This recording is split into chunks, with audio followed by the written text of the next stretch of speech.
Assalamualaikum warahmatullahi wabarakatuh.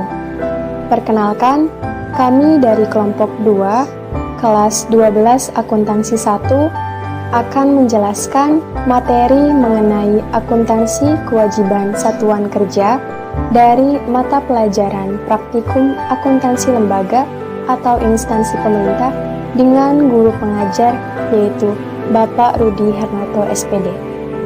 Langsung saja simak video berikut ini. Pertama, yaitu tentang akuntansi kewajiban satuan kerja. Subbab pertama, A. Pengertian umum. Peraturan Pemerintah Republik Indonesia Nomor 30 Tahun 2011 tentang pinjaman daerah. Ada beberapa istilah yang berkaitan dengan PP Nomor 30 Tahun 2011. Antara lain, yang pertama yaitu pinjaman daerah. Pinjaman daerah merupakan semua transaksi yang mengakibatkan daerah menerima sejumlah uang dari pihak lain, sehingga daerah tersebut dibebani kewajiban untuk membayarnya kembali. Yang kedua adalah perjanjian penerusan pinjaman dalam negeri atau yang bisa kita singkat dengan P3DN.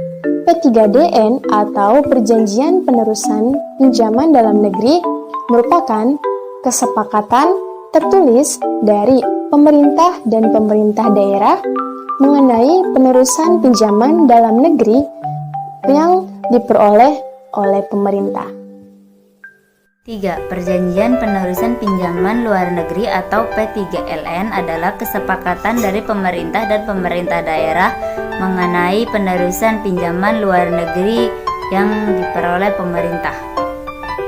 4. Anggaran pendapatan dan belanja negara atau APBN adalah rencana keuangan tahunan pemerintah yang disetujui oleh DPR. Obligasi yaitu pinjaman daerah yang ditawarkan kepada publik melalui pasar modal. Kemudian, dana alokasi umum adalah dana yang bersumber dari pendapatan APBN yang dialokasikan untuk mendanai kebutuhan daerah dalam rangka pelaksanaan. Dana bagi hasil adalah dana yang bersumber dari pendapatan APBN yang dialokasikan kepada daerah berdasarkan angka presentasi untuk memenuhi kebutuhan daerah dalam rangka pelaksanaan desentral. Surat utang negara adalah surat pengakuan utang baik dalam mata uang rupiah maupun valuta asing yang dijamin pembayar bunga dan pokoknya oleh negara sesuai dengan masa berlakunya. Pinjaman dalam negeri adalah pinjaman oleh pemerintah yang diperoleh dari pemberi pinjaman dalam negeri yang harus dibayar kembali dengan persyaratan tertentu sesuai dengan masa berlakunya. 3. Kewajiban pinjaman adalah kewajiban secara potensial yang menjadi beban pemerintah akibat pemberian jaminan kepada kementerian atau lembaga negara, Pemda, BUMN, BUMD dimaksud tidak dapat memenuhi kewajibannya kepada kreditur atau badan usaha sesuai dengan perjanjian kerjasama. 4. Perjanjian luar negeri neto adalah semua pembiayaan yang berasal dari penarikan pinjaman luar negeri, terdiri atas pinjaman tunai dan pinjaman kegiatan dikurangi pembayaran cicilan pokok pinjaman luar negeri. 5. Pinjaman tunai adalah pinjaman luar negeri dalam bentuk devisa dan atau rupiah yang digunakan untuk pembiayaan defisit APBN dan pengelolaan portofolio utang. 6. Pinjaman kegiatan adalah pinjaman luar negeri yang digunakan untuk pembiayaan kegiatan tertentu, kementerian negara atau lembaga. Pinjaman yang diteruskan ke pemerintah daerah dan atau BUMN. Koreksi, tindakan pembetulan akuntansi agar pos-pos yang tersaji dalam laporan keuangan entitas menjadi sesuai yang seharusnya. Kebijakan akuntansi, prinsip-prinsip dasar-dasar, aturan-aturan yang dipilih oleh suatu entitas pelaporan dalam penyusunan dan penyajian laporan keuangan.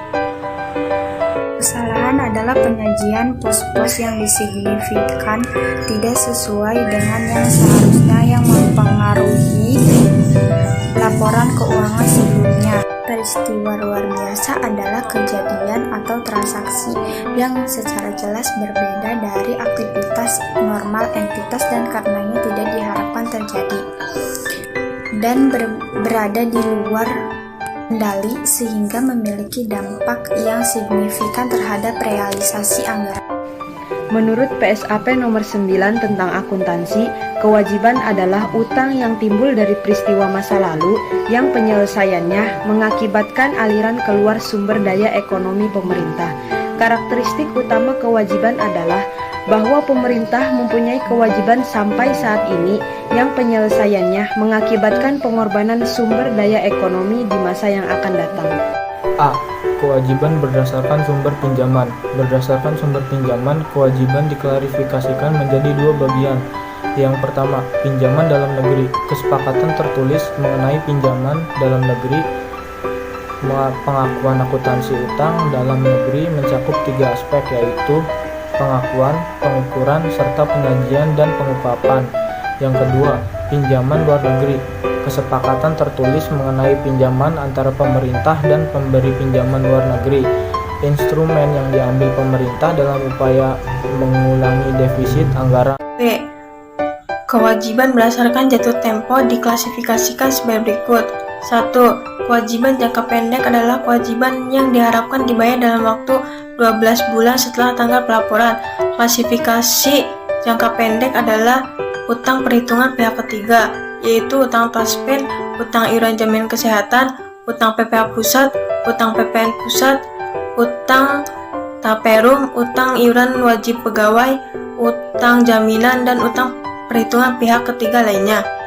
Utang bunga, yaitu utang bunga kepada pemerintah, utang bunga kepada pemerintah daerah lainnya, utang bunga kepada BUMN atau BUMD, utang bunga kepada bank atau lembaga keuangan bukan bank, utang bunga kepada dalam negeri lainnya, utang bunga kepada luar negeri. Lancar utang jangka panjang, yaitu bagian lancar utang dalam negeri sektor perbankan, bagian lancar utang dari lembaga keuangan bukan bank, bagian lancar utang pemerintah pusat, bagian lancar utang pemerintah provinsi lainnya, bagian lancar utang pemerintah kabupaten atau kota. Pendapatan diterima di muka yaitu setoran kelebihan pembayaran dari pihak ketiga, uang muka penjualan produk Pemda dari pihak ketiga, uang muka lelang penjualan aset daerah, pendapatan diterima di muka lainnya. Utang belanja yaitu utang belanja pegawai, utang belanja barang dan jasa, utang belanja modal, utang belanja subsidi, utang transfer pemerintah daerah lainnya, utang belanja lain-lain. Utang jangka pendek lainnya yaitu utang kelebihan pembayaran PAD, utang kelebihan pembayaran transfer, utang kelebihan pembayaran lain-lain pendapatan sah, utang transfer, utang jangka pendek lainnya. 2. Kewajiban jangka panjang yaitu kewajiban yang diharapkan dibayar dalam waktu lebih dari 12 bulan setelah tanggal pelaporan. Klasifikasi kewajiban jangka panjang, utang dalam negeri yaitu utang dalam negeri sektor perbankan, utang dari lembaga keuangan bukan bank, utang dalam negeri obligasi, utang pemerintah pusat, utang pemerintah daerah lainnya, utang dalam negeri lainnya, dan yang terakhir yaitu utang jangka panjang lainnya. Pinjaman pemerintah daerah yang pertama yaitu sumber pinjaman daerah 1. Pemerintah pusat, 2. Pemerintah daerah lainnya, 3. Lembaga keuangan bank, 4. Masyarakat, dan yang kedua yaitu prinsip dasar pinjaman daerah 1. Inisiatif pemerintah daerah dalam rangka melaksanakan kewenangannya, 2. Salah satu alternatif sumber pendanaan APBD yang digunakan untuk menutupi defisit APBD, 3. Tidak dapat melakukan pinjaman langsung kepada pihak luar negeri, dan 4. Tidak boleh melebihi batas defisit APBD dan batas kumulatif pinjaman daerah yang dananya berasal dari luar negeri. Jangka waktu pinjaman ada 3 macam. Yang pertama, pinjaman jangka pendek, yaitu jangka waktu paling lama 1 tahun anggaran dan wajib dibayarkan kembali meliputi pokok pinjaman, bunga, dan atau kewajiban lainnya dalam tahun anggaran berkenaan. Yang kedua, pinjaman jangka menengah, yaitu pinjaman daerah dalam waktu lebih dari 1 tahun anggaran dan wajib dibayarkan kembali pokok pinjaman, bunga, dan biaya-biaya lainnya dalam kurun waktu yang tidak melebihi sis masa jabatan kepada daerah yang bersangkutan. Yang ketiga, pinjaman jangka panjang, yaitu pembayaran kembali pinjaman jangka panjang yang meliputi pokok pinjaman, bunga, dan atau kewajiban lain seluruhnya harus dilunasi pada tahun anggaran berikutnya sesuai dengan persyaratan perjanjiannya. Sekian dari kelompok kami. Terima kasih. Wassalamualaikum warahmatullahi wabarakatuh.